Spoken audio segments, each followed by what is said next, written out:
आज हम बहुत ही मोस्ट इंपॉर्टेंट रिएक्शन जो बोर्ड पॉइंट ऑफ व्यू से है उसको देखने वाले हैं। रोजन मुंड अपक्रिया। तो रोजन मुंड अपक्रिया होती क्या है? जब हम अम्ल क्लोराइड का बेरियम सल्फेट पर आधारित पैलेडियम उत्प्रेरक की उपस्थिति में उबलती जाइलीन में हाइड्रोजन द्वारा अपचयन करते हैं, तब एल्डिहाइड बनता है। इस अपक्रिया को हम लोग रोजन मुंड अपक्रिया कहते हैं। पहले तो ये परिभाषा मालूम होनी चाहिए, क्योंकि परिभाषा आती है। कोई अम्ल क्लोराइड है, उसकी रिएक्शन आप बेरियम सल्फेट पर आधारित पैलेडियम उत्प्रेरक से कराते हैं, तो हाइड्रोजन द्वारा इसका अपचयन होता है और अपचयन के फलस्वरूप एल्डिहाइड बनता है। इस रिएक्शन को हम लोग रोजनमुंड अपक्रिया कहते हैं। अब देखेंगे इस अपक्रिया में जो बेरियम सल्फेट है, जो पैलेडियम उत्प्रेरक है, तो जो बेरियम सल्फेट है वो पैलेडियम उत्प्रेरक के लिए विष का कार्य करता है। इससे क्या होता है? इसकी उपस्थिति से जो एल्डिहाइड है, एल्डिहाइड का आगे अल्कोहल में अपचयन नहीं होता है। और इस विधि द्वारा हम केवल एल्डिहाइड बना सकते हैं, कीटोन नहीं बना सकते हैं। और इस विधि द्वारा फार्मेल्डिहाइड का निर्माण संभव नहीं है, क्योंकि फार्मिल क्लोराइड कमरे के ताप पर क्या होता है? अस्थायी होता है। अब इसकी रिएक्शन को हम लोग यहाँ पर देखेंगे, समझेंगे इसकी रिएक्शन को। हमने कोई एसिड क्लोराइड लिया। एसिड क्लोराइड क्या होता है? RCOCl होता है। ये क्या है? कोई भी एसिड क्लोराइड है। इसका अपचयन हम H2 द्वारा कराएंगे। किसके द्वारा करवाएंगे? H2 द्वारा। उपस्थिति में क्या लेने वाले हैं? बेरियम सल्फेट लेते हैं। क्या लेते हैं? Barium sulphate. और पैलेडियम PD ये उत्प्रेरक का कार्य करता है। जो PD होता है किसका कार्य करेगा? उत्प्रेरक का। और जो बेरियम सल्फेट होता है वो विष का कार्य करता है। तो इसमें होता क्या है, इसको जरा समझेंगे। ये जो Cl है, Cl निकल जाता है और इस Cl के प्लेस पर क्या आ जाएगा? तो ध्यान देंगे, इस Cl, ये जो Cl होता है, ये वाला Cl यहाँ से रिमूव होता है Cl, और इस Cl के प्लेस पर क्या आ जाता है? H आ जाता है। तो क्या बन करके आ जाएगा? ये आपका RCOCl आ जाता है। ये आपका अम्ल क्लोराइड है। क्या है आपका? अम्ल क्लोराइड। और अम्ल क्लोराइड का जब रोजेनमुंड विधि से हम लोग अपचयन कराते हैं, तो ये अपना क्या बन जाता है? यहाँ से ये हट करके क्या लग जाएगा आपका? H लग जाता है यहाँ पर। और ये क्या बन जाता है आपका? ये एल्डिहाइड बन जाता है। तो क्या देखा आपने? अम्ल क्लोराइड के अपचयन से क्या बन गया? एल्डिहाइड बन गया। एग्जाम्पल के तौर पर हम कुछ देख सकते हैं, देखेंगे। हमने एग्जाम्पल के तौर पर एसिटिल क्लोराइड ले लिया, CH3COCl लिख दिया।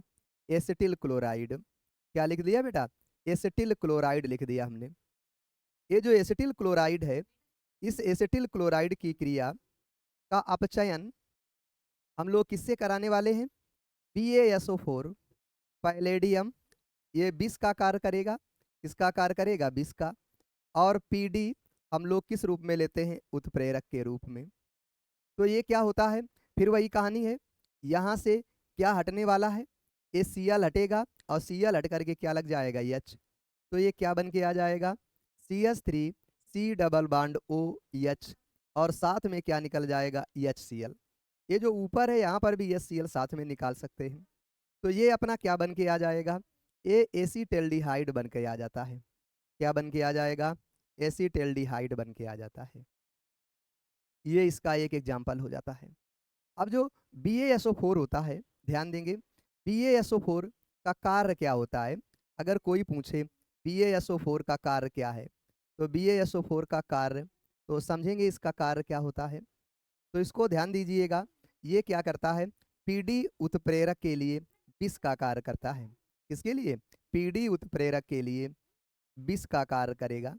किसका कार्य करेगा? विष का कार्य करता है। विष का कार्य करता है। अब अगर विष का कार्य करता है तो इसका मतलब क्या है? जो PD है, PD की जो पैलेडियम है, इसकी अपचयन शक्ति को कम कर देगा। इससे फर्क क्या पड़ने वाला है? इससे जो फर्क पड़ता है, मतलब क्या फर्क पड़ेगा? एल्डिहाइड का एल्कोहल में अपचयन नहीं हो पाता है। क्या होगा? एल्डिहाइड का जो अल्कोहल में अपचयन है वो नहीं हो पाता है। एल्डिहाइड का अल्कोहल में अपचयन अपचयन नहीं हो पाता है। अपचयन नहीं हो पाता है। तो कई बार ये पूछा जाता है कि BaSO4 का कार्य क्या होता है, तो आप इसको इस प्रकार से समझा सकते हैं। एक इसमें एग्जाम्पल आप लोग और ले सकते हैं। क्या एग्जाम्पल ले सकते हैं? एक आपने देखा होगा बेंजोइल क्लोराइड। ये अपना C6H5COCl, ये अपना होता है बेंजोइल क्लोराइड।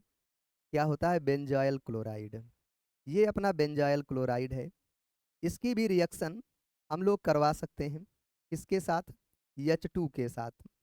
इसकी रिएक्शन किसके साथ होती है? H2 के साथ। किसकी उपस्थिति में होती है? Barium sulphate. और जो किसका कार्य करेगा? विष का कार्य करेगा, इतना तो समझ चुके हैं। और पैलेडियम जो कि उत्प्रेरक का कार्य करता है। तो इसमें होता क्या है? फिर से वही कहानी। ये जो Cl है किससे प्रतिस्थापित हो जाता है? H से। Cl किससे प्रतिस्थापित हो जाएगा? H से।